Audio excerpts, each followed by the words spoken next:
सिद्दीकुल फारूक साहब, ये बताइएगा कि इमरान खान हुकूमत जिस वक्त ख़त्म हुई तो उस वक्त रात 11 बजे जब अदालतें खुली और chief justice, the then chief justice supreme court Umar Ata Bandial साहब थे जिन्होंने अदालत खोली।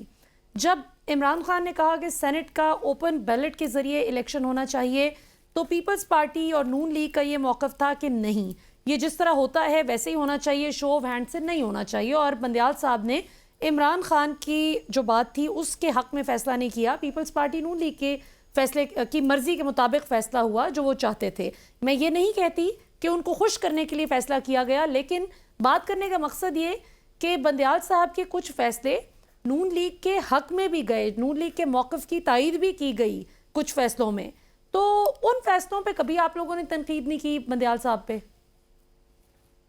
तो मुझे ये बताइए कि जो आदमी अदालत में दरख्वास्त दायर करता है वो रिलीफ लेने जाता है, अगर उसे आइन और कानून के मुताबिक रिलीफ मिल जाए तो वो तनकीद करेगा। दूसरी बात यह है कि सीक्रेसी ऑफ बैलेट, सारी दुनिया में ये बैलेट की जो कॉन्फिडेंशियलिटी है, सीक्रेसी है, वो अमेरिका हो, बरतानिया हो, यूरोपियन यूनियन हो, इंडिया हो, जहाँ जहाँ भी है, ये इसी तरह ही होता है।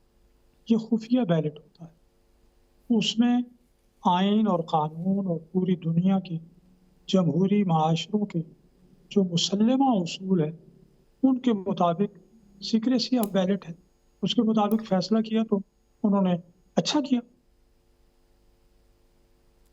सही। अच्छा, ठीक है, यानी आपको उन फैसलों से इत्तेफाक था तो लिहाजा उस पर तनकीद नहीं हुई, लेकिन बंदयाल साहब को फिर भी माफ़ी नहीं मिली। देखिए, अगर आइन और कानून के मुताबिक फैसले हों, उन पे कोई पागल होगा तो तनकीद करेगा। अच्छा, अब ये बताइए, आखिरी सवाल सिद्दीकुल फारूक साहब, चूँकि वक्त की किल्लत है तो बस लास्ट क्वेश्चन आपसे करना चाहूँगी कि आपने फरमाया कि ये केसेस सारे झूठे बने थे। अब यही बात इमरान खान साहब की जमात भी कहती है, इमरान खान साहब पर बनाए गए केसेस के हवाले से। खान साहब को जो सज़ा हुई है वो ठीक हुई है, उन पे जो केसेस बने हैं जो 200 के करीब, वो दुरुस्त बने।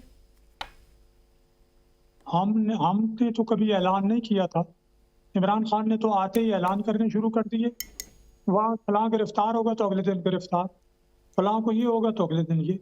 वो एसेट रिकवरी सेल बनाया, उसको देख लें इन्होंने क्या कुछ किया। उसके अलावा ये जो मियाँ साहब के खिलाफ पानामा और अकामा सारी दुनिया तनकीद कर रही है, तो हम अगर कोई बात कह रहे हैं तो वो ठोस बुनियाद पर है।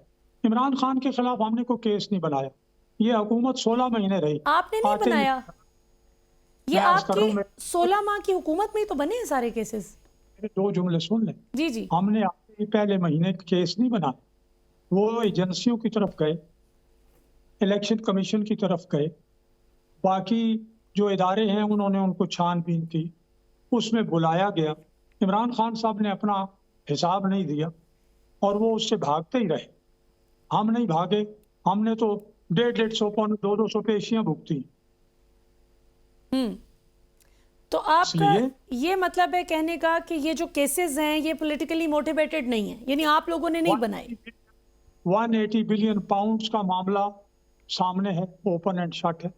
वो पैसे बरतानिया से आए, वो किधर गए? सुप्रीम कोर्ट के अकाउंट में गए, जो कि काबीना किया, बंद लिफाफे पे मंजूरियां दी। ये सारी बातें जो हैं ये गैर आईनी। अच्छा, लेकिन थोड़ा सा आखिरी सवाल सिद्दीकुल फारूक साहब, ये फरमाइएगा कि वो जो 190 मिलियन पाउंड्स बरतानिया से आए वो सुप्रीम कोर्ट के खजाने में गए, आपकी 16 माह हुकूमत रही, आप लोगों ने क्यों नहीं ये दरख्वास्त दायर की, कोई पिटिशन दायर कर देते कि भाई ये पैसे सुप्रीम कोर्ट के अकाउंट से पाकिस्तान की जो पार्लियामेंट है उस तक रसाई होनी चाहिए, उसके पास आए, आप लोग मंगवा सकते थे, वो तो आ गए हैं पाकिस्तान पैसे। ये केस चल रहा है, केस कानून के मुताबिक जिस अदालत में जाता है वहां से चलते चलते ये सुप्रीम कोर्ट तक पहुंचेगा।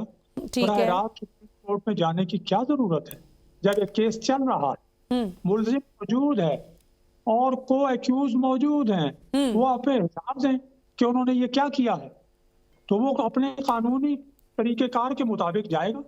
ठीक हो गया। जल्दबाजी नहीं की, हमने कोई इंतकाम नहीं लिया। यही तो हम चाहते हैं, इंतकाम ना लिया जाए किसी से भी, हम हो, इमरान खान हो, कोई और हो। कोई भी